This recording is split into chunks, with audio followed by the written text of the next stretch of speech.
सनातन धर्म में श्री कृष्ण को सर्वेश्वर माना गया है।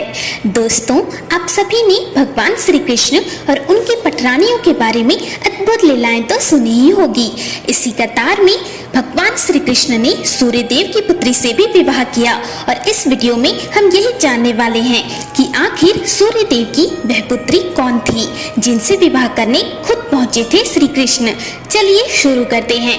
पौराणिक कथा के अनुसार सूर्य देव की दो पुत्रियां थी। एक का नाम कालिंदी था और दूसरी का नाम भद्रा था। कालिंदी बहुत ही शांत स्वभाव की थी और भद्रा का स्वभाव उग्र था। एक बार कालिंदी ने पिता सूर्य से तप करने की इच्छा जताई। सूर्य देव ने उन्हें ब्रज धाम में जाकर तप करने का सुझाव दिया। कालिंदी ने कई वर्षों तक घोर तप किया। जब द्वापर युग में श्री कृष्ण ने जन्म लिया तब कालिंदी ने प्रभु से दर्शन के लिए अनुरोध किया। पिता वासुदेव ने कन्हैया को टोकरी में रखा और गोकुल के लिए निकल पड़े। वासुदेव जी जब नदी में गए तब कालिंदी ने श्री कृष्ण के चरणों को स्पर्श किया।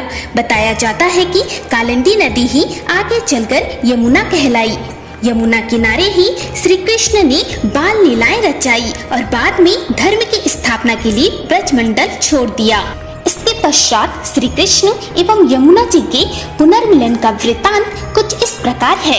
एक बार श्री कृष्ण अर्जुन को साथ लेकर घूमने गए। यमुना तट पर एक वृक्ष के नीचे दोनों विश्राम कर रहे थे। श्री कृष्ण को ध्यान मग्न देखकर अर्जुन टहलते हुए यमुना के किनारे कुछ दूर निकल गए। वहां उन्होंने देखा कि यमुना नदी के भीतर स्वर्ण एवं रत्नों से सुसज्जित भवन में एक अति सुंदर स्त्री तप कर रही हैं। अर्जुन ने जब उनसे परिचय पूछा तो उसने कहा, मैं सूर्य देव की पुत्री कालिंदी हूँ। भगवान श्री कृष्ण के लिए मेरे मन में अपार श्रद्धा है और मैं उन्हीं को पाने के लिए तप कर रही हूँ। मुझे पूर्ण विश्वास है कि मेरी मनोकामना अवश्य ही पूर्ण होगी।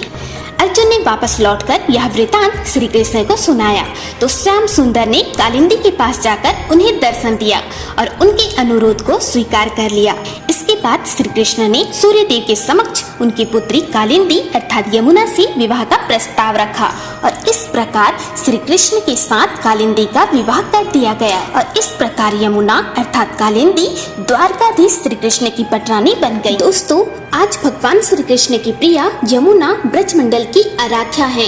ब्रजवासी इन्हें नदी नहीं बल्कि साक्षात देवी ही मानते हैं। मथुरा के विश्राम घाट तथा वृंदावन के केसी घाट पर प्रतिदिन होने वाली यमुना जी की आरती में असंख्य श्रद्धालु भाग लेते हैं। ब्रज में आने वाला हर तीर्थ यात्री यमुना जी का पूजन करके उन्हें दीपदान अवश्य करता है। मनोरथ पूर्ण होने पर भक्तगण अनेक सीढ़ियों को चढ़कर यमुना जी को चुनरी चढ़ाते हैं। ब्रजमंडल में ठाकुर जी का स्नान तथा उनके भोग की तैयारी यमुना जल से ही होती है। श्रीनाथ जी का श्री विग्रह ब्रज से मेवाड़ भले ही पहुंच गया हो पर उनकी सेवाओं में केवल यमुना जल का ही प्रयोग होता है।